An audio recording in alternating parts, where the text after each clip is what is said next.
tetap tenang dan dapat mendengarkan cerita ibu dengan baik ya.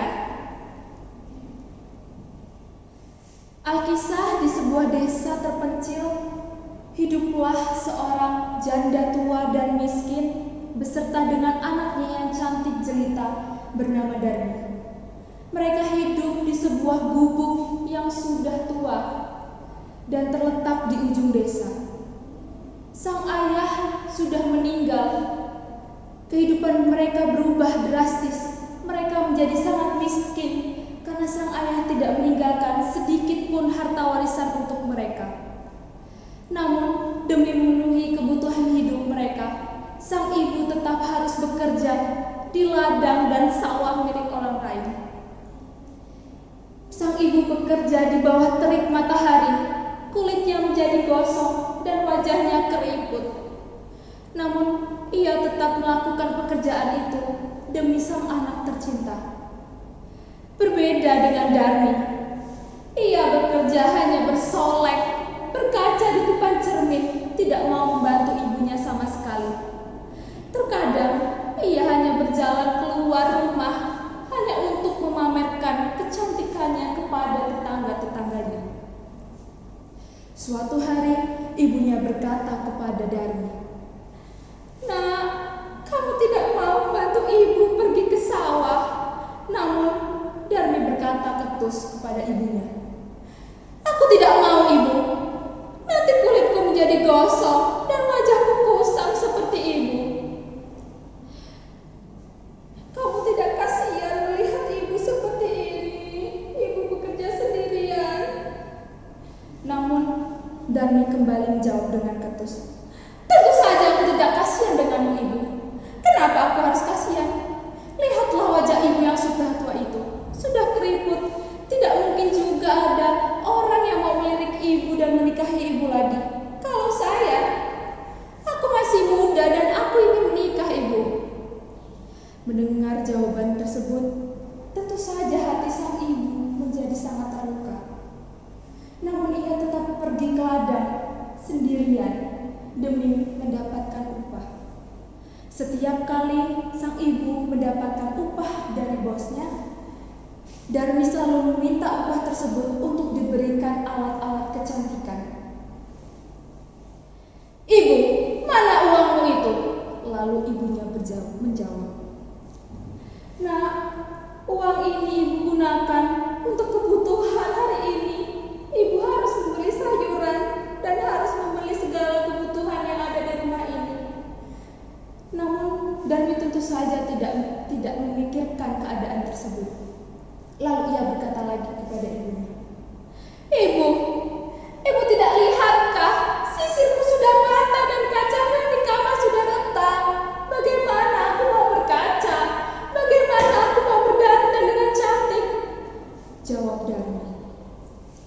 Tentu saja mendengar hal itu, ibu hatinya menjadi sangat sedih. Suatu hari, Darmi meminta ibunya untuk membelikan barang-barang kecantikan tersebut di pasar. Namun tentu saja sang ibu tidak tahu apa barang-barang yang dimaksud tersebut. Akhirnya sang ibu berniat untuk mengajak Darmi pergi ke pasar. "Anakku, ayolah pergi ke pasar bersama ibumu ini. Ibu tidak tahu barang apa yang kau maksud, anakku." Awalnya Darmi menolak permintaan tersebut. Namun akhirnya ia menerima, tapi ada satu syarat yang harus dipenuhi oleh ibunya. "Aku mau pergi dengan ibu, tapi ibu harus memenuhi satu syarat dariku. Ibu tidak boleh berjalan di sampingku, ibu harus berjalan di belakangku." Mendengar hal itu, tentu saja ibu Darmi kaget. Lalu bertanya kepada anaknya, "Kenapa, Nak? Apakah kau malu dengan ibumu ini?" Jawab Darmi dengan ketus, "Tentu saja aku malu denganmu, Ibu. Lihatlah pakaian ibu yang kotor itu. Bagaimana kalau aku bertemu dengan temanku, lalu ia melihat ibu dengan pakaian seperti itu? Aku malu, Ibu." Mendengar hal tersebut, tentu saja hal itu menusuk di hati ibunya. Tetapi ibunya tidak bisa berbuat apa-apa. Ia tetap ingin memenuhi semua yang diinginkan oleh putrinya tersebut. Lalu mereka berjalan ke pasar. Darmi berjalan di depan dengan baju yang elok rupanya, dan ibunya berjalan di belakang dengan baju yang compang-camping. Di tengah perjalanan, mereka bertemu dengan teman-teman Darmi. Lalu mereka bertanya kepada Darmi, "Darmi, kamu mau pergi kemana?" tanya teman-teman Darmi. Lalu Darmi menjawab, "Aku mau pergi ke pasar. Aku mau membeli barang-barang kecantikanku yang sudah habis." Lalu teman-temannya bertanya lagi kepada Darmi, "Baiklah, kau mau beli barang-barang kecantikan. Lalu di belakangmu itu siapa? Apakah itu ibumu, Darmi?" Tentu saja Darmi tidak mau mengakui ibunya. Ia hanya tertawa lalu menjawab, "Ibuku, mana mungkin? Kau tidak lihat mukanya? Apakah mirip dengan mukaku? Tidak, bukan? Tentu saja dia adalah pembantuku." Mendengar perkataan itu, hati ibu Darmi menjadi sangat sakit. Namun ibunya bisa apa? Mereka tetap melanjutkan perjalanannya menuju pasar.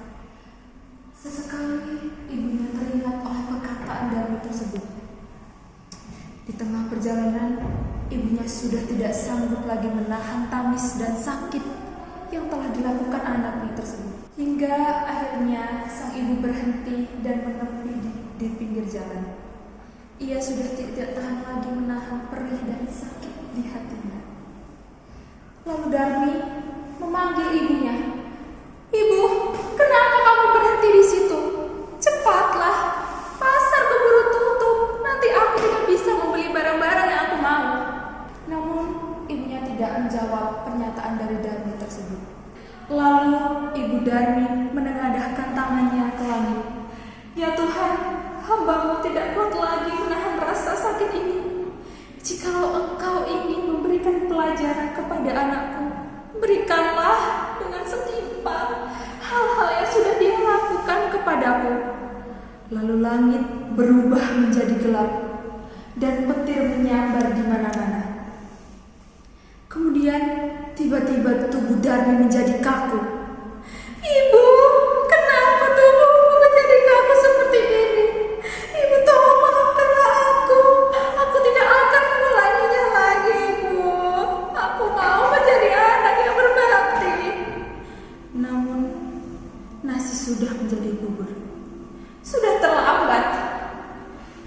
Lalu Darmi, seluruh tubuhnya berubah menjadi batu.